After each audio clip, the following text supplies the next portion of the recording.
नमस्कार। Justice for Nirbhaya में आप सबों का स्वागत है। चलिए, अब निर्भया मामले की जांच सीबीआई करेगी, लेकिन जांच सुपुर्द करने से पहले 24 घंटे तक एसआईटी की टीम जहानाबाद में और प्रभात मेमोरियल अस्पताल में लगातार पूछताछ करती रही है। खबर यह है कि पूरे अनुसंधान के दौरान साक्ष्य संकलन का मसला हो या फिर जांच की प्रक्रिया का मसला हो, अगर कहीं कोई गड़बड़ी जानबूझकर या अनजाने में भी अगर पुलिस पदाधिकारी के द्वारा हुई होगी, तो जो तरीका रहा है, परंपरा नहीं कह सकते हैं, जो कार्रवाई का तरीका रहा है, उस मामले में सीबीआई बिहार सरकार को लिख सकती है कि आपके अधिकारी के गैर जिम्मेदाराना हरकत की वजह से ये मामला जो आसानी से क्रैक किया जा सकता था वो इतने दिनों तक खिंचा, और इस दौरान कई एविडेंस जो इस जांच के लिए अहम कड़ी साबित हो सकता था, वो कहीं न कहीं उसको जोड़ने में बिहार पुलिस कामयाब नहीं हुई या फिर उसको जोड़ने की कोशिश नहीं की। अगर इस तरीके का रिमार्क्स आता है तो कई अधिकारियों की परेशानी बढ़ सकती है। वैसे 2 अधिकारी तो सस्पेंड है ही, उनका अभी निलंबन पटना एसएसपी के द्वारा की गई है, लेकिन सीबीआई अगर कुछ टिप्पणी कर दी तो फिर बड़ा मुश्किल होगा आने वाले समय में उनके थानेदार बनने पर बाकी प्रमोशन के दौरान। लेकिन एक बड़ा सवाल है कि आखिर अंतिम समय में जब ये जानकारी मिल गई कि सीबीआई जांच अब किसी भी समय टेक ओवर कर सकती है, ऐसे समय में 24 घंटे तक एसआईटी की टीम जहानाबाद और हॉस्पिटल प्रभात में क्या करती रही या क्या छानती रही, वो क्या ऐसा एविडेंस उसे मिला कि 24 घंटे तक वो लगातार इस पर काम करती रही। खबर ये है कि जहानाबाद जो एसआईटी की टीम गई थी, वो जिस एविडेंस को सबसे पहले उसे कलेक्ट करना चाहिए था, उस एविडेंस को वो कलेक्ट करने पर कह सकते हैं कि दिमाग नहीं लगाई या जो भी वजह रहा। पीड़िता जहानाबाद से जो पटना आती है, उस दौरान उसके पास महज एक झोला होता है, और जिस समय पीड़िता यहाँ से गई थी वो पूरा बैग में सारा सामान लेकर गई थी। तो वो बैग उसका कहाँ है? पीड़िता का जो कपड़ा का इस्तेमाल करती थी वो कपड़ा कहाँ है? जबकि इस केस में एक महत्वपूर्ण कड़ी साबित हो सकता था, और इस एविडेंस को कहीं न कहीं छोड़ती रही एसआईटी या फिर पटना पुलिस। तो कल पूरे दिन और आज भी उसी मुतल्लिक लगातार जहानाबाद में एसआईटी की टीम काम करती रही और उसके परिवार से पूछताछ करते रही। भाई सहयोग करने को तैयार नहीं हुआ है, लेकिन उस एविडेंस को कलेक्ट करने की जो प्रक्रिया है, उस प्रक्रिया को हम डायरी में लिखें, इसकी पूरी तैयारी या कह सकते हैं कि फ्रेमवर्क एसआईटी ने तैयार कर दिया है, ताकि सीबीआई ये सवाल न करे कि आपने इस बिंदु पर अनुसंधान क्यों नहीं किया। डायरी पूरी लिखी जाएगी ना, और डायरी लिखी जाएगी तो कोई ज़रूरी थोड़ी है कि आज के डेट में उसकी चर्चा होगी, क्योंकि डायरी लिखने की प्रक्रिया जब शुरू होगी तो सारी चीज़ें अलग अलग तरीके से उसको सजाया जाएगा, समझ ही सकते हैं। साथ ही प्रभात मेमोरियल हॉस्पिटल के एक कर्मी से 6 घंटे से अधिक पूछताछ पटना पुलिस ने किया, एसआईटी की टीम ने किया, और पूरी रात पुलिस की टीम 2 दिनों से प्रभात मेमोरियल अस्पताल के एक सीसीटीवी फुटेज का मुआयना किया है। और उस सीसीटीवी फुटेज के मुआयना के दौरान कई ऐसी चीज़ें सामने आई हैं जो कहीं न कहीं अनुसंधान का एक बड़ा हिस्सा हो सकता था। और उस सीसीटीवी फुटेज में जो कई महत्वपूर्ण चीज़ें सामने आई हैं, जिस अंडरगारमेंट्स में स्पर्म मिलने की बात आई है, वो अंडरगारमेंट्स और पीड़िता को जब हॉस्पिटल में एडमिट कराया गया है, उस दौरान जो कपड़ा चेंज किया गया, उस समय में जो अंडरगारमेंट्स अंदर से निकाला गया है, जो सारा सीसीटीवी फुटेज में है, वो दोनों अंडरगारमेंट्स में रंग का भी और बाकी चीज़ों का भी फर्क दिख रहा है। ये अगर शुरुआती दौर में ही इस बात पर अगर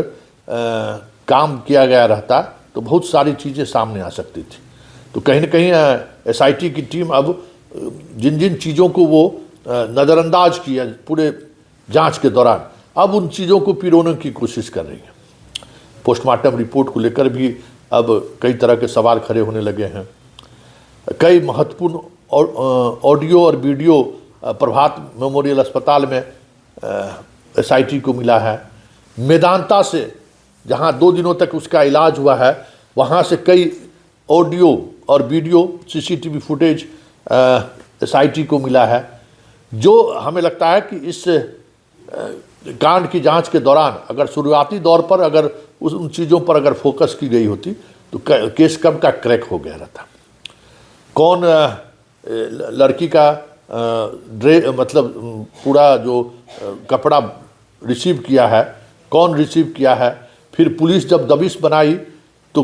कौन आकर वो कपड़ा दिया है, उस कपड़े में क्या मिसिंग है, कई तरह की ऐसी चीज़ें अब सामने आ रही हैं जो अनुसंधान की दिशा को कह सकते हैं कि ऐसे मुकाम पर लाकर खड़ा कर सकता था जहां किसी भी समय केस क्रैक हो सकता था, मतलब केस खुल सकता था। तो ये सारी बातें अब नए सिरे से हमें लगता है कि वो जांच में रखने की कोशिश एसआईटी के द्वारा होगी, क्योंकि उन चीज़ों पर अगर, क्योंकि फॉरेंसिक लैब में जो चीज़ें गई, क्या वाकई में वो पीड़िता उसका इस्तेमाल करती थी क्या, इस पर अनुसंधान ही नहीं हुआ। पीड़िता के लाइन ऑफ ट्रीटमेंट को लेकर जो 3 लेयर पर डॉक्टरों का जो ओपिनियन आया है, उन ओपिनियन में कहीं न कहीं लगातार चीज़ें सामने आ रही हैं। उसको भी एसआईटी उस तरीके से जांच को कहीं न कहीं आप कह सकते हैं कि नज़रअंदाज किया है, या फिर जांच उस तरफ दिखा ही नहीं। जांच, पूरी जांच डीएनए टेस्ट पर ही केंद्रित रह गया, जबकि जो स्पर्म है वो स्पर्म वाकई में पीड़िता के अंडरगारमेंट्स में मिला है या फिर किसी दूसरे का वो अंडरगारमेंट्स है, उस पर जांच करने के बजाय अंडरगारमेंट्स में जो स्पर्म मिला उसकी डीएनए टेस्ट करने में ही 1 सप्ताह पुलिस लगा दी। और अब जब मेदांता और यहाँ से के सीसीटीवी फुटेज पर पिछले 48 घंटे से जब एसआईटी ने मंथन करनी शुरू की है, तब अब कई चौंकाने वाले तथ्य सामने आ गए। कई फ़ोन कॉल्स ऐसे आए हैं इस दौरान में जो सस्पेक्टेड है, जिसको लेकर अब जल्दबाजी में पुलिस उस तमाम फ़ोन कॉल्स के सहारे जो लीड मिल सकता है उसकी चर्चा अब डायरी में कर देनी चाहती है, ताकि सीबीआई जब केस ले तो इन सब बिंदु पर सीबीआई जो संबंधित पुलिस पदाधिकारी है उसके खिलाफ कोई गंभीर रिमार्क्स न कर दे। मतलब बहुत सारी चीज़ें ऐसी हैं जो अगर 1 सप्ताह पहले पुलिस उस पर अगर एसआईटी की टीम उस पर अगर मनन की होती तो केस कब का खुल गया रहता, और जो दरिंदा दोषी है उस पर कब की कार्रवाई हो गई रहती। लेकिन पता नहीं पटना पुलिस किस दबाव में थी, एसआईटी की टीम किस दबाव में थी, कहा नहीं जा सकता है। नहीं तो बहुत सारे ऐसे एविडेंस आज भी मौजूद हैं जिस एविडेंस के सहारे कह सकते हैं कि आरोपी तक पहुंचा जा सकता था। अब एसआईटी उन चीज़ों को नज़रअंदाज क्यों की, या फिर एसआईटी उन चीज़ों की तरफ मुखातिब होने से बचती क्यों रही, इतना वक्त क्यों लिया, ये सारी चीज़ें तो सीबीआई जांच के दौरान पता चलेगा। सीबीआई जांच के दौरान कई नई चीज़ें सामने आएगी। लेकिन एक जो महत्वपूर्ण बात है, जिन बातों पर चलते चलते हम आपको जानकारी देना चाहते हैं कि पोस्टमार्टम रिपोर्ट, और पोस्टमार्टम रिपोर्ट में ये बात आना कि ऐसा हो सकता है, रेप से इनकार नहीं किया जा सकता है, ये शब्द, और जो पोस्टमार्टम रिपोर्ट में कहीं से भी सीमेन का नहीं मिला, पीएमसीएच में भी जो पोस्टमार्टम हुआ है उसमें सीमेन कहीं नहीं मिला है। तो आप समझ सकते हैं कि सीमेन का नहीं मिला, पोस्टमार्टम रिपोर्ट में यह कहना कि भाई इसमें जो है सो रेप से इनकार नहीं किया जा सकता है, और जिस कपड़े में सीमेंट मिला है, जिस अंडरगारमेंट्स में सीमेंट मिला है, उस अंडरगारमेंट्स का कलर और लड़की को जिस समय एग्जामिन के लिए प्रभात मेमोरियल हॉस्पिटल में भर्ती कराया गया है, उस समय के वीडियो फुटेज में बहुत तरह की चीज़ें असमान हैं, समानता नहीं है। यह अब देखना दिलचस्प होगा कि सीबीआई अब इस मामले को टेक ओवर कर ली है, इन सब बिंदुओं पर जांच हुई तो फिर इस केस के पीछे एक बड़े षड्यंत्र सामने आ जाए तो कोई बड़ी बात नहीं होगी।